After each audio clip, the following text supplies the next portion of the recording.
চীনের আগ্রাসী মনোভাব নতুন কিছু নয়। অতীতে ভারতের সঙ্গে সীমান্তে বিভিন্ন সময় উত্তেজনা সৃষ্টি হয়েছে, তবে চীন অবশ্য নিজেদের মনোভাব থেকে সরে আসেনি। কূটনৈতিক মহলের একাংশের মতে তাইওয়ানকে বাগে আনতে চেষ্টা চালিয়ে যাচ্ছে শি জিনপিং এর সরকার। আর এবার সেই বিষয়ে উঠে এসেছে গুরুত্বপূর্ণ আপডেট। সম্প্রতি মার্কিন প্রেসিডেন্ট ডোনাল্ড ট্রাম্পের শপথ গ্রহণ অনুষ্ঠানে অতিথিদের মধ্যে প্রথম সারিতে দেখা গিয়েছিল ভারতের বিদেশমন্ত্রী এস জয়শঙ্করকে। অধিকাংশ ইউরোপিয়ান দেশের প্রতিনিধিদের আসনে ছিল একেবারে দ্বিতীয় এবং তৃতীয় সারিতে। বিষয়টা নিয়ে কূটনৈতিক মহলে বেশ আলোচনা হয়েছে।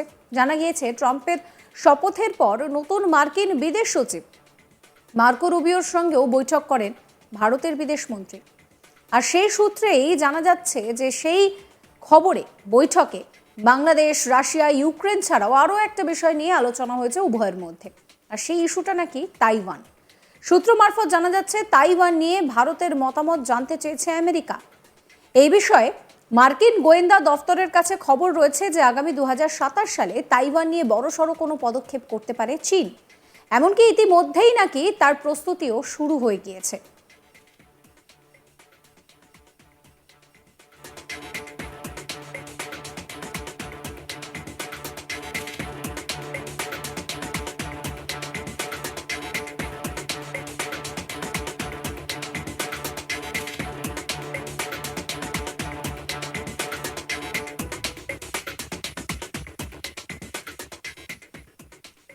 বিশেষজ্ঞরা অনেকেই মনে করছেন, চীন সত্যিই একবার তাইওয়ানকে বাগে আনতে পারলে দক্ষিণ চীন সাগরের নকশা অনেকটাই বদলে যাবে। কারণ সেক্ষেত্রে চীনের জলসীমা তো অনেকটাই বেড়ে যাবে। একই সঙ্গে প্রশান্ত মহাসাগরে আমেরিকার চাপ আরও কিন্তু বাড়বে। তবে শুধু 2027 সালের দিকেই তাকিয়ে যে চীন রয়েছে, সেরকম ভাবলে ভুল হবে।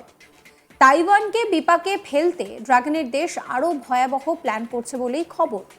সমুদ্রের গভীরে থাকা অপটিক্যাল ফাইবার কেবল কেটে দিলে ইন্টারনেট পরিষেবা বন্ধ হয়ে যাবে। তাইওয়ানের চিপ ফ্যাক্টরিগুলোতে উৎপাদন বন্ধ হয়ে যাবে। আর এটাই নাকি চীনের প্ল্যান। এই বিষয়ে তাইওয়ানের অভিযোগ, চীনা জাহাজগুলি তাদের জলসীমায় ঢুকে জলের নিচে থাকা কেবল কেটে দিচ্ছে।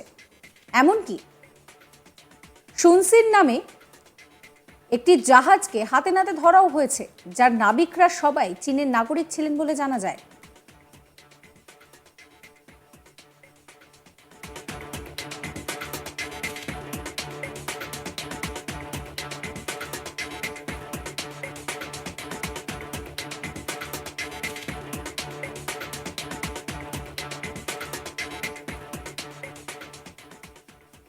এদিকে বাংলাদেশে উত্তেজনার আবহে ভারতকে ব্যান্ডউইথ ট্রানজিট দেওয়ার সিদ্ধান্ত প্রত্যাহারের কথা আগেই ঘোষণা করেছে বাংলাদেশের অন্তর্বর্তী সরকার।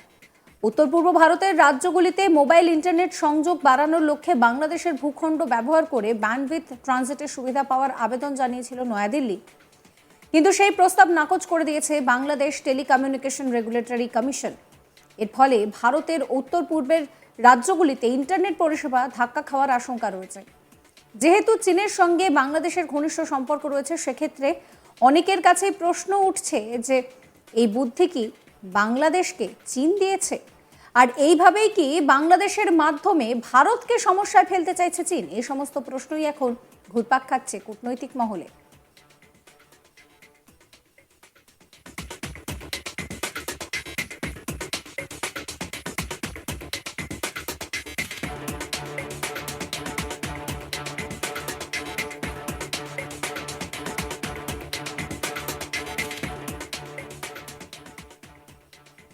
এদিকে শেখ হাসিনা বাংলাদেশ ছাড়ার পর থেকেই পাকিস্তানের সঙ্গে সম্পর্ক মজবুতের পথে এগোচ্ছে মোহাম্মদ ইউনূসের নেতৃত্বাধীন সে দেশের অন্তর্বর্তী সরকার।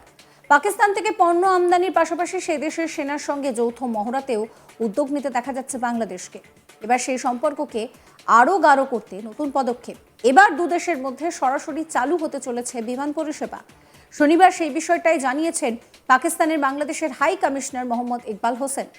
পেশোয়ারে এক সাংবাদিক বৈঠকে এই কথা তিনি জানান। বর্তমানে পাকিস্তান এবং বাংলাদেশের মধ্যে সরাসরি কোনো বিমান নেই, তাই এই পরিষেবা চালু হলে দুদেশের পারস্পরিক সম্পর্ক আরও মজবুত হবে, সেই কথাই মনে করছেন ইকবাল। একটি সংস্থা তারা কিন্তু এই পাক সংবাদ মাধ্যমকে উল্লেখ করে এই তথ্য জানিয়েছে। যদিও ঠিক কবে বাংলাদেশ এবং পাকিস্তানের মধ্যে এই বিমান পরিষেবা চালু হবে সেই নিয়ে খোলসা করে কিছু বলা হয়নি, তবে তা যে খুব শীঘ্রই চালু হবে তার ইঙ্গিত মিলেছে। এই প্রসঙ্গে ইকবাল জানিয়েছেন যে সরাসরি বিমান পরিষেবা চালু হলে শুধু যোগাযোগ বা যাতায়াতের ক্ষেত্রে নয়, পর্যটন, শিক্ষা, বাণিজ্যের ক্ষেত্রেও লাভবান হবে ঢাকা এবং ইসলামাবাদ। এক্ষেত্রে ঢাকার এই নতুন উদ্যোগের প্রেক্ষিতে ভারত কি করে সেদিকে নজর রয়েছে কূটনৈতিক মহলের। আর এই পরিস্থিতিতে দাঁড়িয়ে কিন্তু পাকিস্তানের গোয়েন্দা সংস্থা আইএসআই গোপনে 4 শীর্ষ কর্তাকে বাংলাদেশে পাঠিয়েছে। ঢাকায় গিয়ে বাংলাদেশের শীর্ষ সেনা অফিসারদের সঙ্গে তারা বৈঠকও সেরেছেন। জানা গিয়েছে আইএসআই এর মেজর জেনারেল শাহিদ আমির আফসার সহ বেশ কয়েকজন শীর্ষ অফিসার বাংলাদেশ সফরে গিয়েছেন।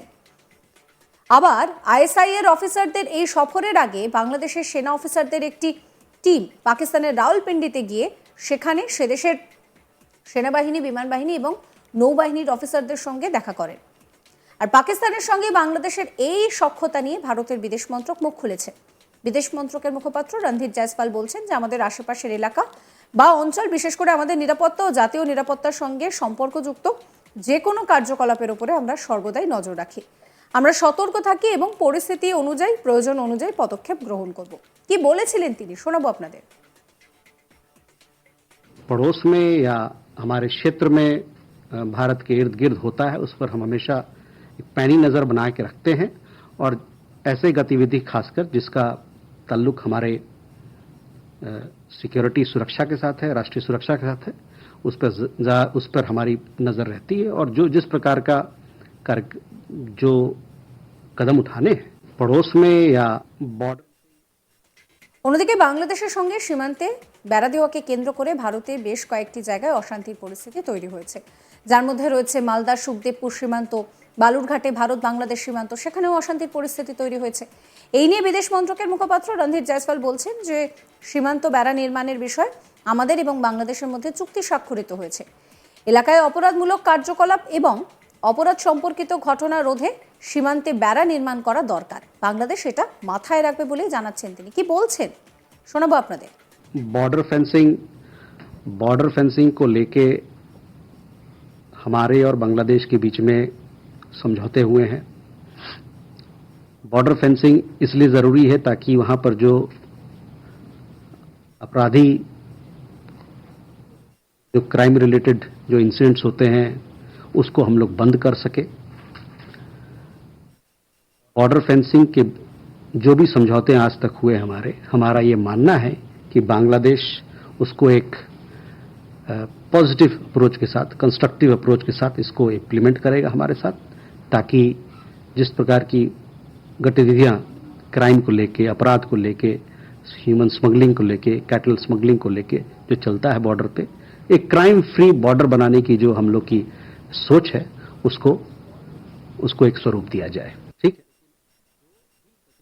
সাবস্ক্রাইব করবেন আজ তাক বাংলার ইউটিউব চ্যানেলকে, ফলো করতে ভুলবেন না হোয়াটসঅ্যাপ চ্যানেলও।